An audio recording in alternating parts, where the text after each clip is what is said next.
It's been so long, I can't remember how we start this thing. Hello, I'm Paul. Hello, I'm Adam. And Hello, I'm Ben. And welcome to FilmBusters.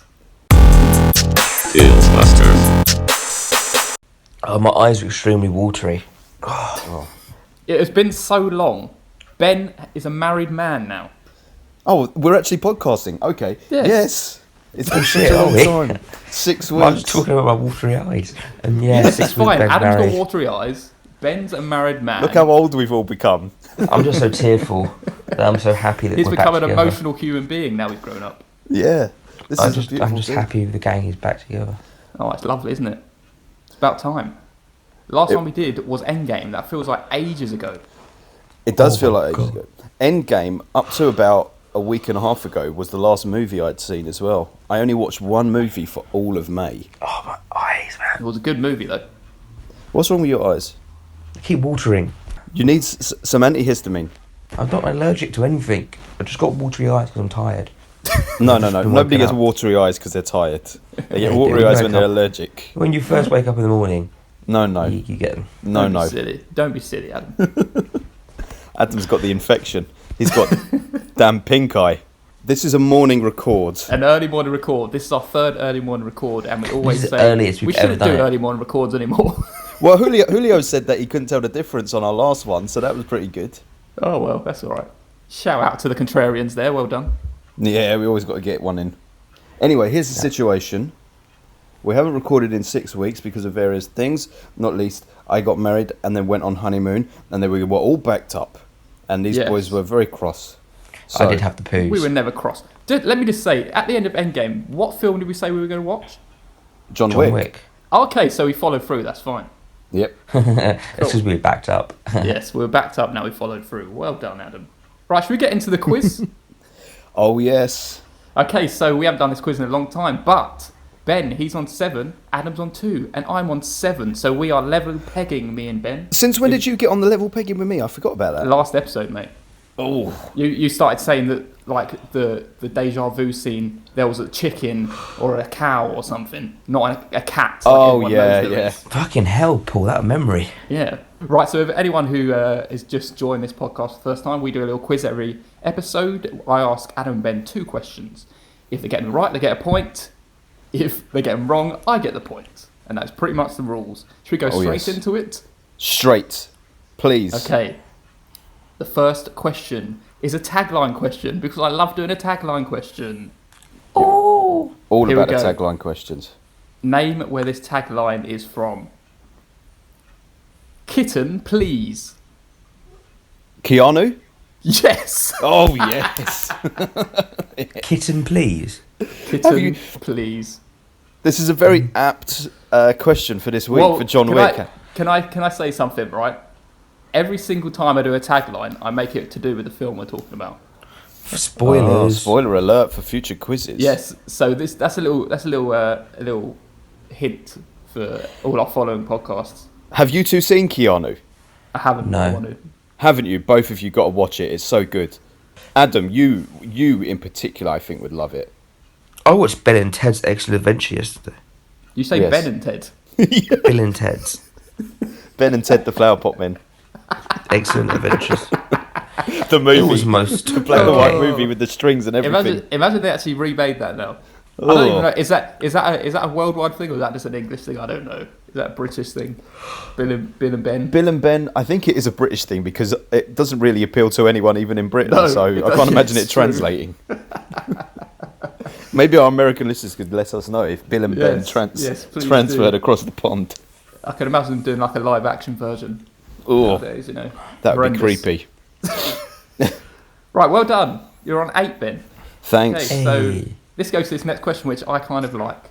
Tim Robbins once credited this film as being a uniquely non-sexual love story between 2 men. Shawshank Redemption. Well done, Adam. Oh, of course, Well Adam. done. Of course, Adam would get it. It's the only thing I You've got a think little of. point, Adam. I've got 3 now, and 3 is the magic number, so I don't want any more points. That's your excuse now. That's Adam's first points in month. What was the quote, Paul?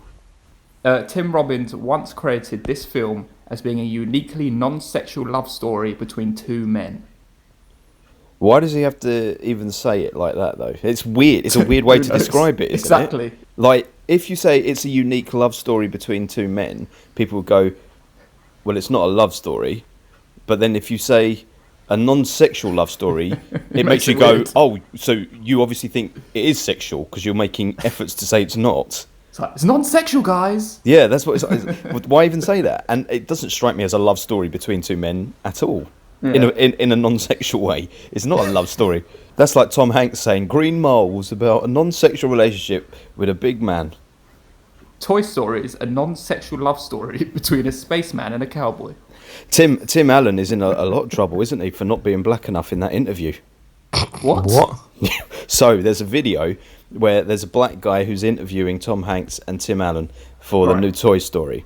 Yeah. And the guy's saying, oh, Tom, you've had your black card for a long, long time. We know the black community love you. And then he quickly says to Tim Allen, oh, you got your black card as well. And then he starts talking about this card game, which I'll admit I've never heard of. And Tom Hanks is like, oh, yeah, and you play this hand, and sometimes you do this, and sometimes you do that. So clearly he knows what he's talking about. And Tim Allen is so uncomfortable. He's like, I have no idea what you're talking about. And Tom Hanks is like, well, you've never played this game? And Tim Allen's like, listen, I will say whatever you want me to say just so we can finish this interview. And he got a lot of heat over it. It's so awkward. And it brought a lot of heat down on Tim Allen. And people are going, oh, why are people saying that he's racist just because he doesn't know how to play this card game? But then it's not that. You start looking into some of the stuff Tim Allen said in the past. Yeah. And he said those old classic lines like, well, why shouldn't I be allowed to say the N-word? Stop that. Stop that. You know why. So don't even mention this. Oh, for fuck's sake, man. The Toy Story producers are like, fuck, why say this now? Why bring this up now? Oh, lovely. Right, should we go on to the main event? The main event! Here is our featured topic, plus Adam might do a rubbish plot summary. Are you fucking serious? Right, guys, we are reviewing John Wick Chapter 3, Parabellum. This is a spoiler episode, so if you haven't seen the film, you might want to turn it off now, but I don't know why you'd be listening to this if you didn't want to hear the spoilers. Especially about a month after it's come out. Yes, indeed. But Adam, would you like to explain the plot? Oh shit, I've got to do that bit. Yeah, it's John Wick again. It's the third time he's been around now. This time...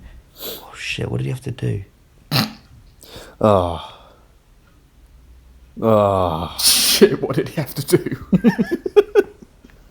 Take one guess, Adam. If you had to guess, even if you've never seen the movie.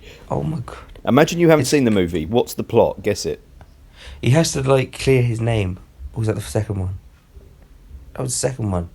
Clear his name? Excommunicated, hasn't he? Excommunicado, yes. I'll have you know. Excommunicado. Oh my... Okay, Come on, Adam. Oh yeah, he's got a massive price tag on his head, and he's got an hour to save himself or something like that. Well, Adam's contributions to this show are going to be just sublime today. Oh my god! Yeah, I've watched it so long ago. So long ago? What? 3 weeks ago? How can you not remember the plot? It's actually a month in 2 days. Yeah, he has a big price tag on his head. He's a wanted man. We get the idea. Really good. So, Adam, since you watched it a month ago and 2 days ago, can you remember what score you gave it? I would have given it an 8, but now I'm thinking that I can't remember it that well. It should probably be a 7. No. But I'm going to give it an 8 because I like John Wick. Paul? Okay, let me say about this film. I think John Wick, as a character, he is one of the best action characters that we've got of the modern day, and this action franchise is one of the best action franchises we've ever had in a long time, with continued success throughout the films, so I give it 9 out of 10. And I agree with everything Paul just said, and I give it 9 out of 10. Oh, yes, Ben. Really? Oh, Adam. Okay, all I remember about this film is I had a problem with the ending. Go on. The ending of this film, they should have wrapped it up and made it a trilogy. They don't need to make another film. I'm happy for them to carry on, mate. I quite like it because it's... I think they didn't do it. They did it in a way. They just kind of they did it was really cool, and then suddenly it all just went a bit... They didn't really think of the ending through. I totally disagree. It was a bit of a mess, I thought. Nah, I thought it was great. One thing I went into this film and I was watching, I was like, I don't really get, is everyone in this whole world an assassin? Oh yeah, for sure. Because yeah, like everyone seemed to know like he was an assassin or was wanted to come after him at some point. But I love it. It's great. They've crafted this world and it's I think it's a solid world, and I don't think, no, that's stupid. Why would everyone be an assassin? I'm like, yeah, everyone's an assassin. Okay. Yeah, exactly. It totally is aware of how silly it is in theory, but it doesn't treat itself in a silly way. It's like it's a silly concept that there's these assassins everywhere, but then it goes, well, are you either on board with that or not? If you're not, don't come see the film. If you're on board for it, strap in. I agree. Like everywhere he was walking, I was thinking, why are there so many assassins? But at the same time, at first anyway, in the opening 20 minutes, it was New York. So there's bound to be loads. It'd be like in London, there's going to be loads of assassins all over the place in the main cities. And then he just gets into Casablanca and literally as soon as he gets off the boat, there's like, an assassin! Yeah, it's true.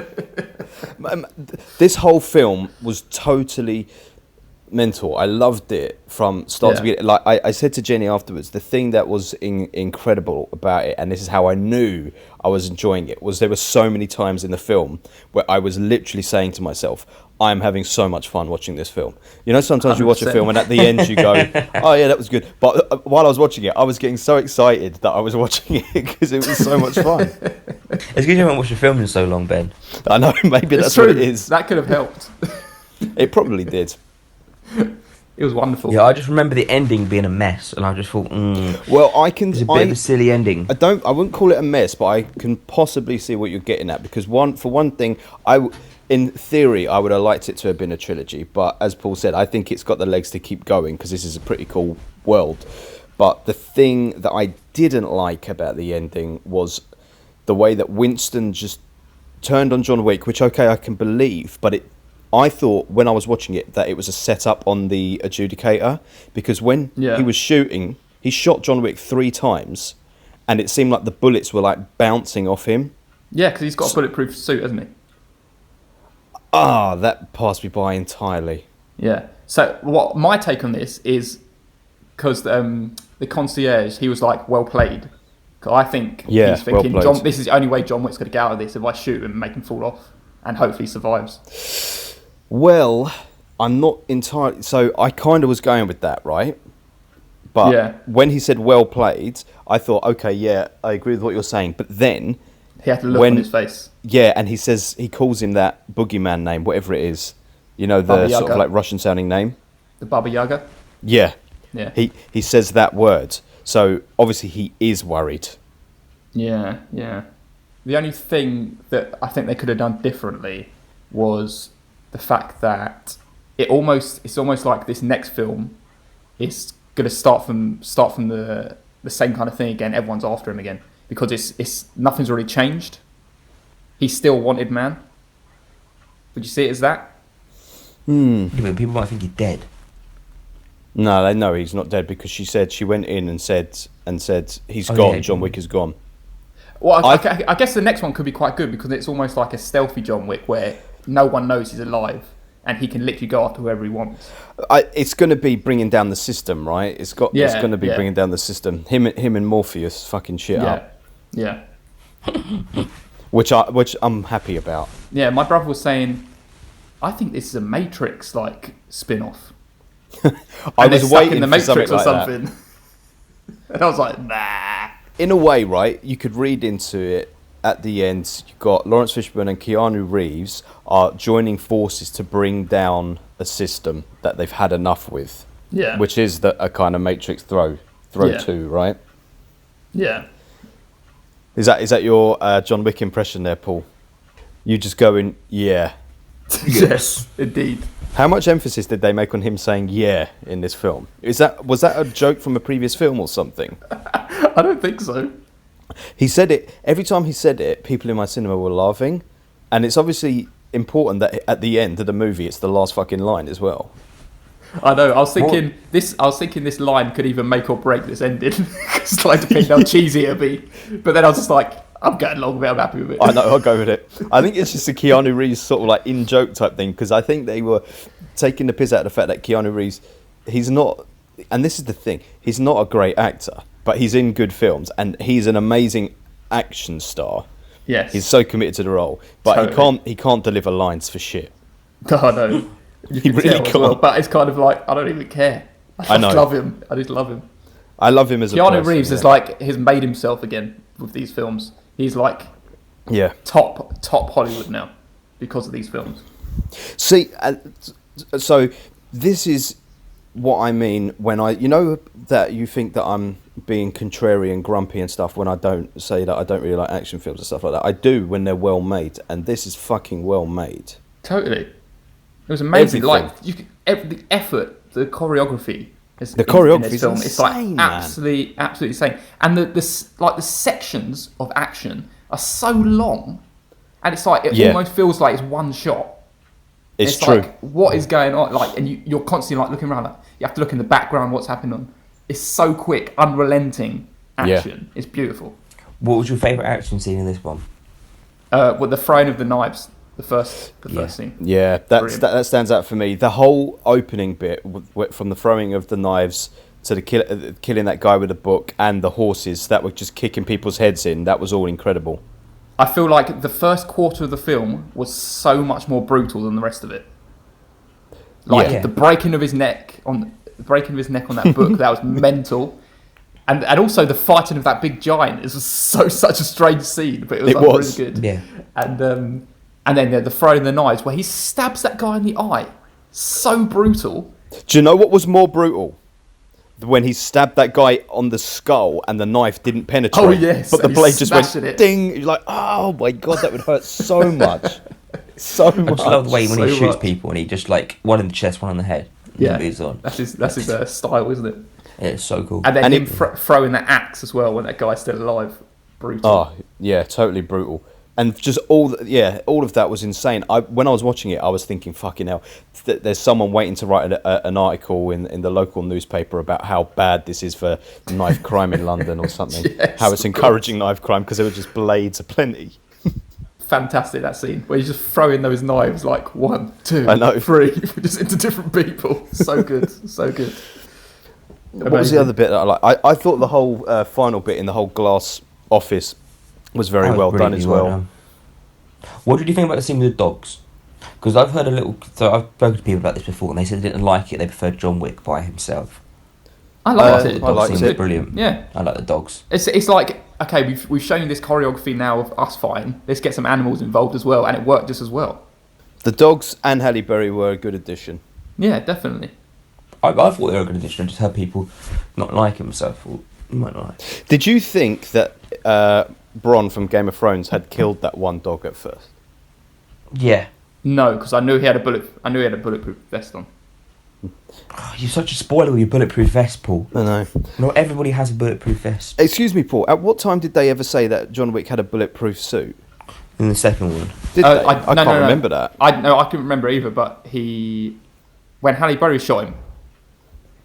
When did? Oh yeah, Halle Berry did shoot him. Yeah. Yeah, and it just bounced off him.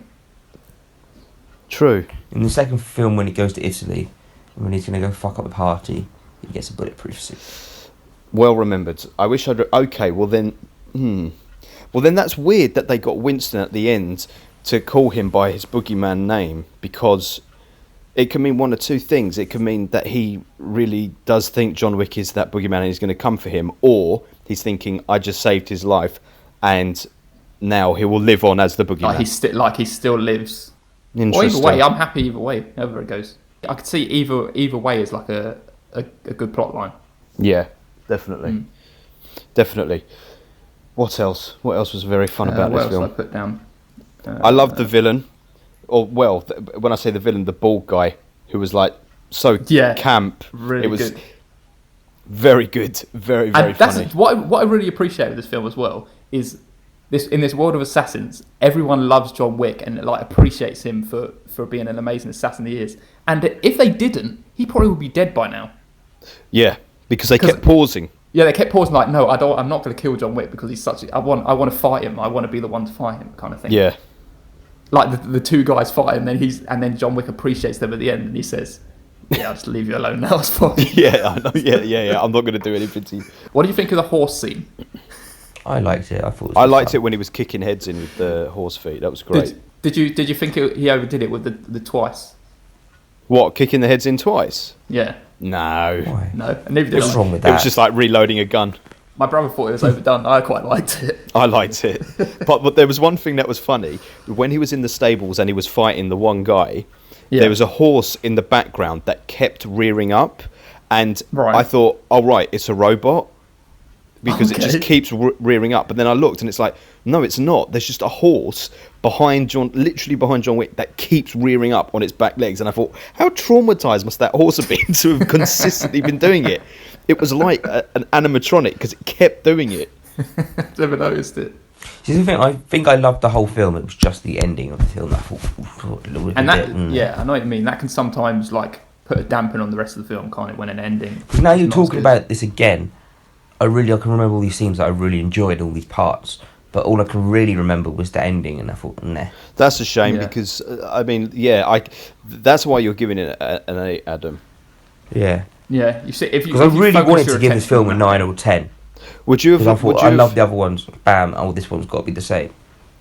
Would you have liked John Wick to have died at the end of this if this was a trilogy? No, I wanted him to not die, but it was just a bit of a. I felt like they were going to go for the trilogy, and then suddenly, in the last 5 minutes of the film, they decided they weren't, and they just sprung this thing together really quickly and whacked it on the end. That's what it felt. I can kind of get that. I mean, I can kind of. It felt like there was nothing he can keep him the rest of the film. They just thought, oh, let's not kill him. Let's just make him live on, and we can make some more. You just don't want it to get spoilt with more films, innit? That's why there's a worry. Not even that. It's just if you're going to do it, set it up from the beginning, not just bolt it on the end. Well, I feel that credit to the film for being as good as it is. If it wasn't this good, then it'd be like, oh god, they're trying to set up another one. But because they're trying to set up another, I was like, amazing, we're going to get more John Wick. Amazing. Yes. Yeah. Yes. It doesn't affect it at all. And the fact that you focus more on the ending, I haven't even thought about the ending. I just thought about all these amazing action scenes. Yes. That's all I focused on. True. What do you think a script for John Wick looks like when you've got that much action? Do you think it's all written? I know. I reckon the key moments might be more written. Like when they're fighting in the stables, they probably say John Wick smashes the back of the horse or something, and then in between everyone else does the choreography around that. Yes. You could never be able to write that in a script. All that stuff. It might be more images drawn or whatever. That's maybe. true. Yeah, just like visuals that they want to put out. Yeah, that is true. All of it just thrilled me to the core. What did you think of the lady, the adjudicator? Do you know why she was a good villain? I think I saw someone put this on Twitter this morning, and I thought, yeah, that's a good point. Is that there's no violence from her at any point? Yeah. Did she have people to? It's just another credit to the world kind of thing that this is actually a real thing, and like no one's trying to kill her for doing her job kind of thing. Yeah. I thought she was very good.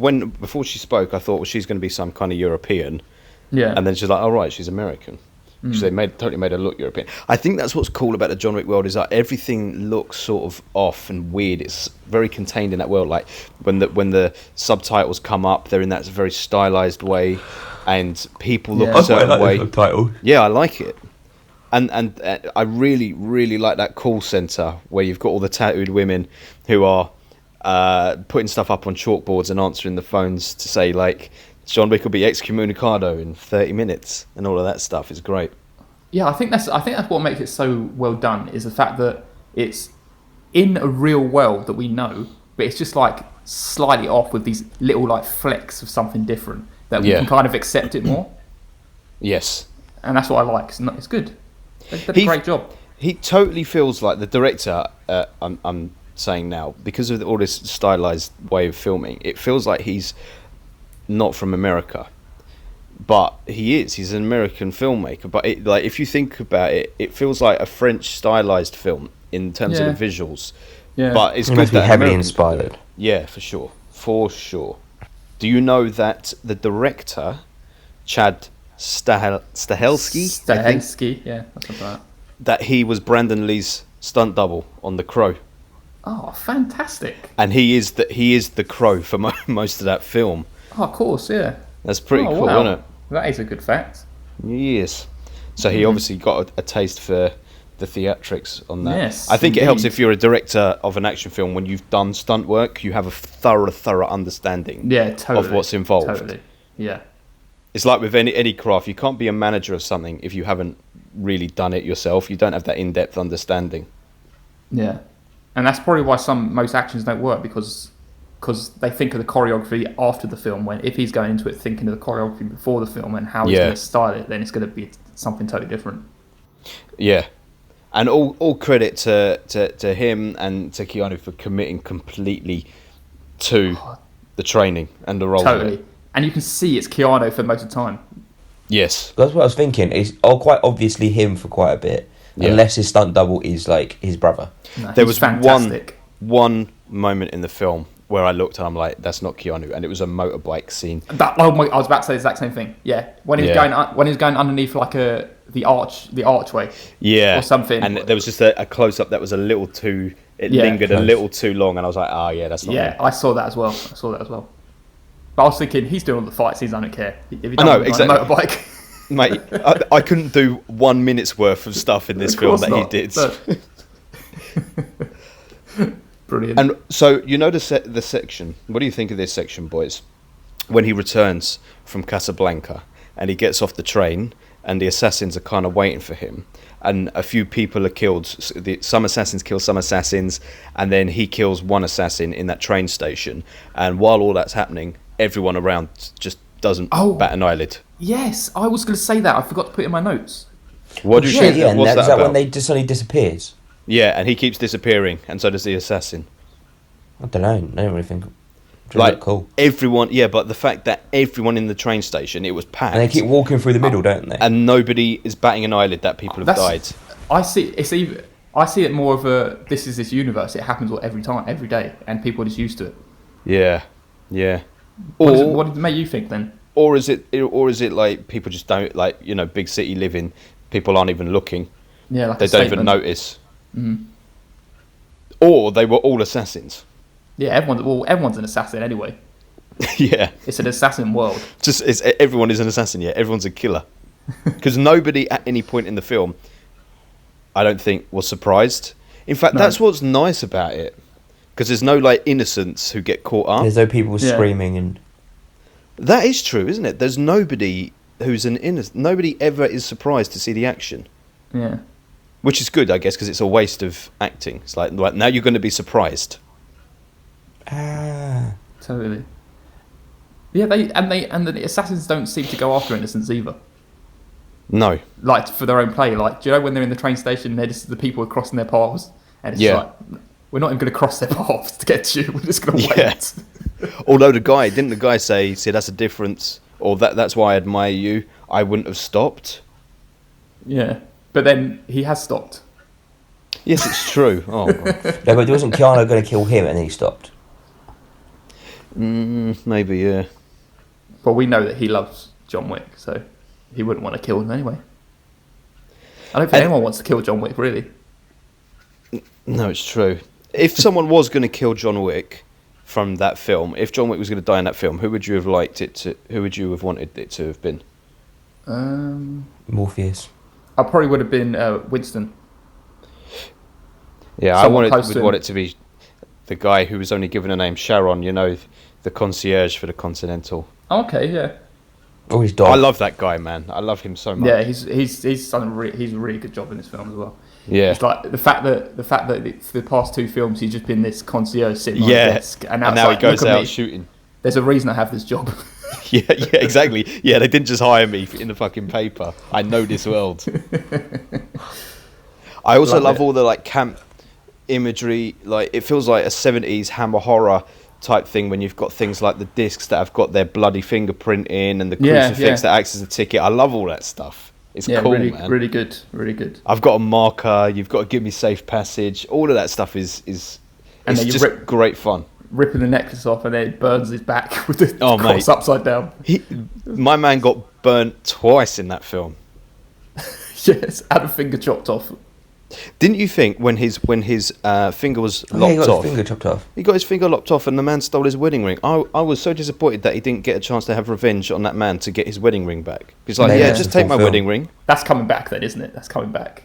Yeah, Another that's film. what Jenny said. Yeah, Yeah. hopefully.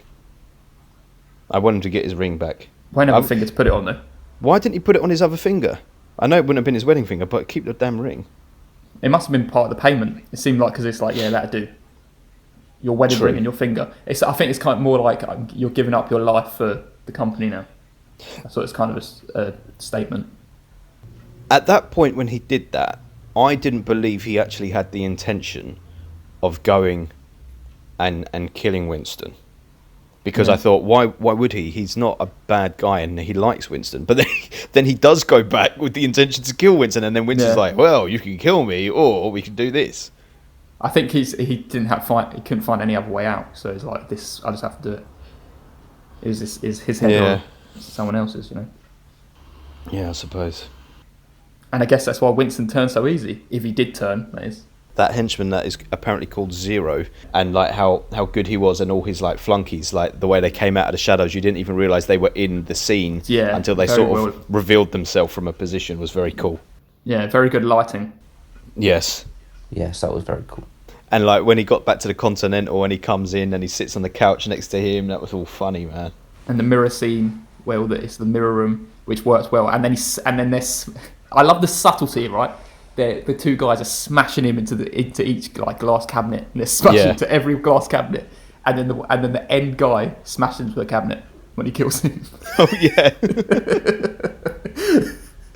It's just like he's not gonna say a cheesy line either. He's just gonna do it. Just do it. Yeah. There were no really cheesy lines in it, which is good. That's how it should be. It kind of takes you away from the film bit when they say a cheesy line. It's like you would never say that. Only Arnie can get away with it. Yeah. Arnie can get away with it. Only Arnie. I love the colour, the colour, like the colour palettes in it, all of it. Yeah, very nice. Yes. It's very nice on you. All those neon like oranges and reds and blues. Yeah, it was like very pleasing on the eye. Yeah. They thought about every shot and every bit of colour, isn't it? It's not just I'll put that over there. No, totally. You're right, and that's where the effort. That's where the real effort is in these sorts of films. Whoever's making those decisions behind the scenes and setting that up deserves credit, because it makes it very visually fucking pleasing, and it adds to the otherworldly feeling of this place where these assassins exist. I don't know. It was just the very best. You're right, Paul. What you said at the beginning is right. Of our time, these are the action films. These are the best action films. These are the ones that will be remembered. And probably because also, I'm sure there is in there, definitely there is in there, but the CGI is, if it's there, you can't see it. Yeah. Hidden. And but it also gives credit to the actual fighting choreography that's in it.